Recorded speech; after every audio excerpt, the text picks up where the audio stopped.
Masa lalu sudah selesai. Ketika ilmu pengetahuanmu semakin bertambah dan kesadaranmu meningkat, maka engkau akan memilih tutup mulut, tidak suka mendengarkan omongan orang lain yang tidak membawa manfaat. Tetap saja tidak dapat dipungkiri, lelaki jatuh cinta kepada seorang perempuan adalah karena kecantikannya dan penampilannya. Tetapi, seorang perempuan jatuh cinta kepada seorang lelaki adalah karena perilaku dan tindak tanduknya. Lelaki dalam memadu cinta lebih banyak menderita dan menanggung rasa sakit jauh lebih besar daripada perempuan. Hanya bedanya, lelaki mampu menyembunyikan rasa sakitnya. Berbeda bila dibandingkan dengan perempuan.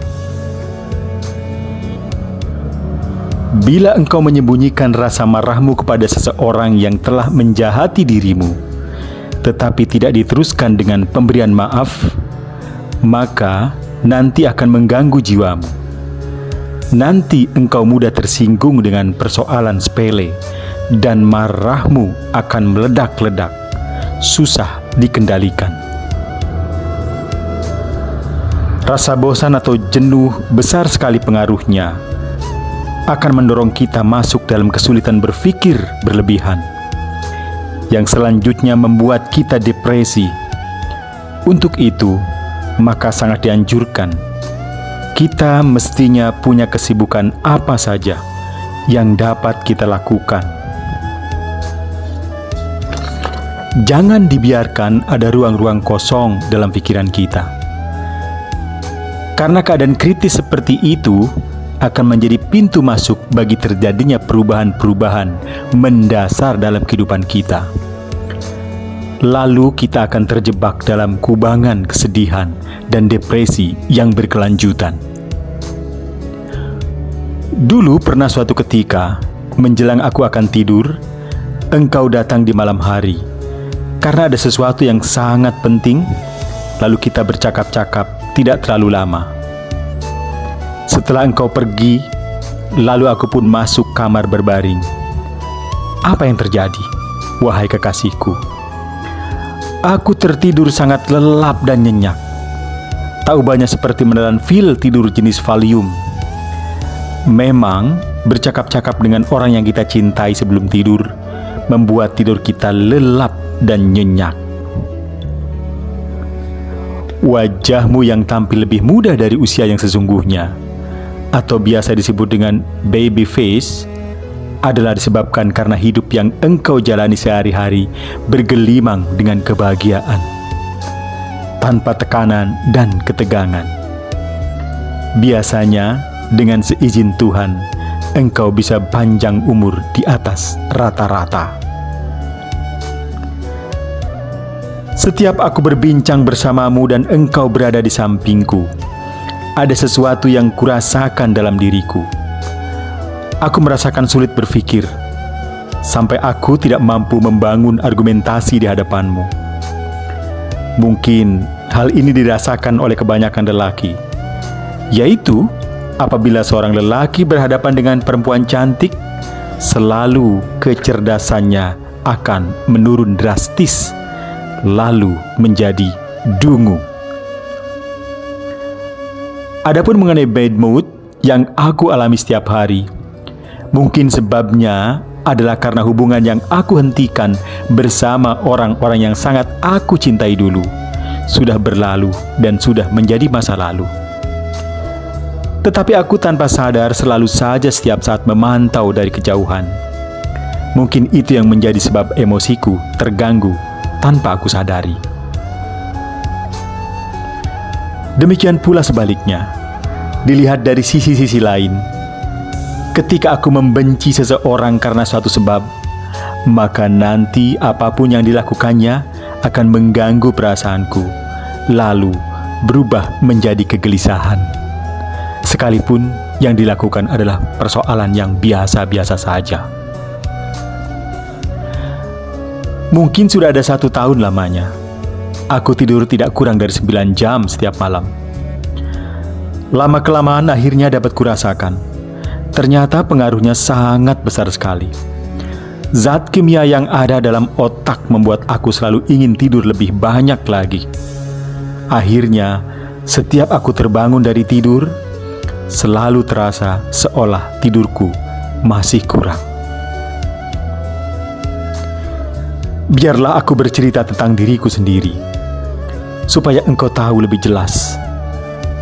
Aku merasa tersinggung apabila ada seseorang yang memerintah diriku untuk melakukan sesuatu dalam bentuk apapun.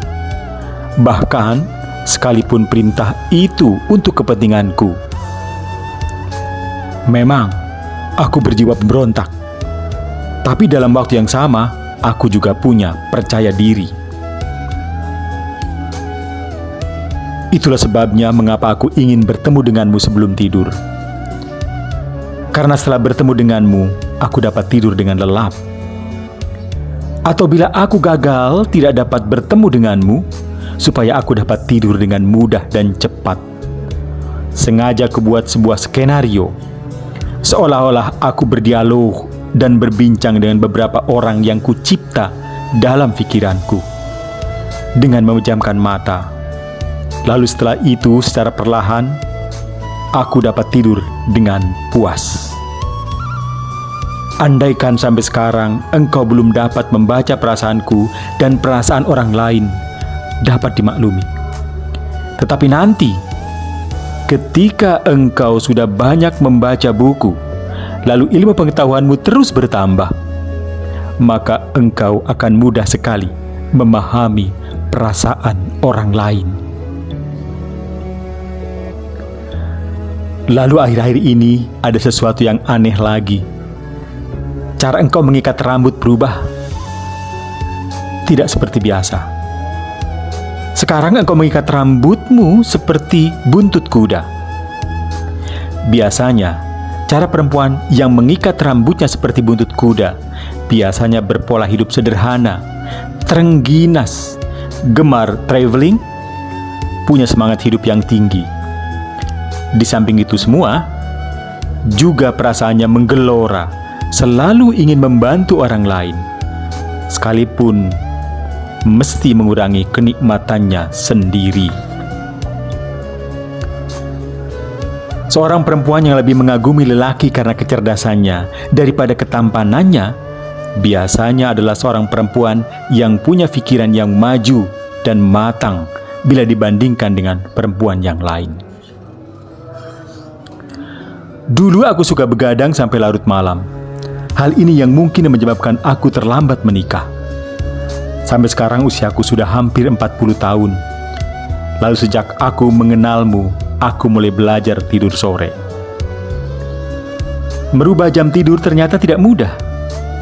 Sehingga terpaksa setiap malam aku selalu membayangkan wajahmu sebagai pengantar tidur. Dan ternyata sangat efektif. Sejak itu aku mulai mengerti bahwa orang-orang yang menderita depresi, sebenarnya mereka itu mempunyai pemikiran yang sangat realistis. Itulah sebabnya mengapa mereka mengalami depresi. Adapun keluhanmu kepadaku tentang ada perasaan rindu yang menyelinap ke dalam hatimu terhadap orang yang sudah putus hubungan, itu sebenarnya sama sekali tidak berarti engkau ingin kembali yang dulu, melainkan secara psikologis bahwa kerinduanmu itu merupakan kunjungan jiwamu terhadap perasaan-perasaanmu sendiri yang tercecar dengan peristiwa yang telah lalu bersama sahabat lamamu. Kemudian lagi dalam satu acara penting dan resmi, engkau tertawa terbahak-bahak. Entah mengapa engkau tidak dapat menahan diri untuk sementara waktu. Tapi namun demikian, aku bisa melihat sisi positif dari apa yang kulihat tentang dirimu. Bahwa engkau adalah seorang perempuan yang punya kepribadian yang jelas dan jujur, tidak suka kepalsuan dan tipu-tipu. Lagi-lagi engkau menyesal. Mengapa tidak menjawab dengan tegas? Mengapa tidak memberikan reaksi yang tepat pada saat itu? Padahal peristiwa itu sangat menyakitkan. Itulah sebabnya mengapa otak kita tidak mampu merespon satu peristiwa, kecuali setelah selesai dan terlewati, kemudian kita menyesal. Masalahnya kembali kepada otak kita. Berhenti dari berpikir ketika emosi kita sedang meledak-ledak dan kemarahan sedang mengamuk. Perlu diketahui bahwa akal kita tidak dapat berpikir di bawah tekanan.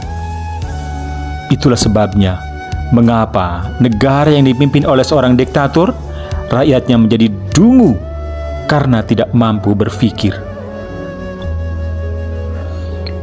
Siapapun orangnya, mungkin juga termasuk dirimu, wahai kekasihku. Ketika menangis karena sedih ditinggal pergi oleh seorang yang sangat penting bagi dirimu, sebenarnya engkau menangis bukan karena kepergiannya, melainkan karena kesadaranmu bahwa orang yang sangat penting itu tidak akan berulang kedua kalinya dalam kehidupanmu. Jadi, engkau menangis adalah karena sakit dan sedih karena engkau harus menerima realita yang pahit, bahwa orang yang penting dalam hidupmu itu tidak dapat digantikan oleh siapapun.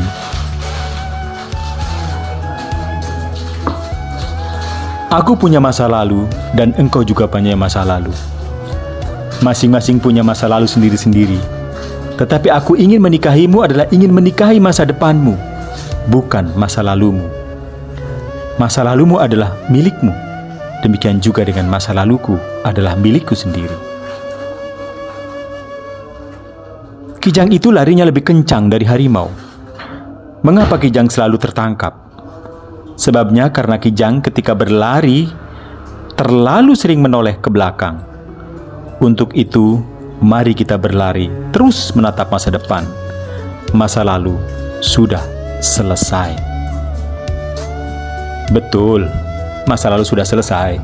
Tapi ketika persoalannya berkaitan dengan kasus hukum, walau bagaimanapun harus kita selesaikan. Bantahmu dengan penuh semangat. Aku setuju berikut dengan segala konsekuensinya, asal engkau bersedia menjadi istriku, jawabku cepat. Aku bersedia menjadi istrimu, tapi sebelum engkau selesai berucap, langsung kuputus. Berapapun jumlah uang yang engkau butuhkan untuk menyelesaikan kasus hukummu,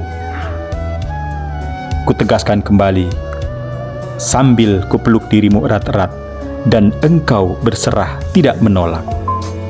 Indramayu, 31 Desember 2023. Puisi terakhir Buya Syakur.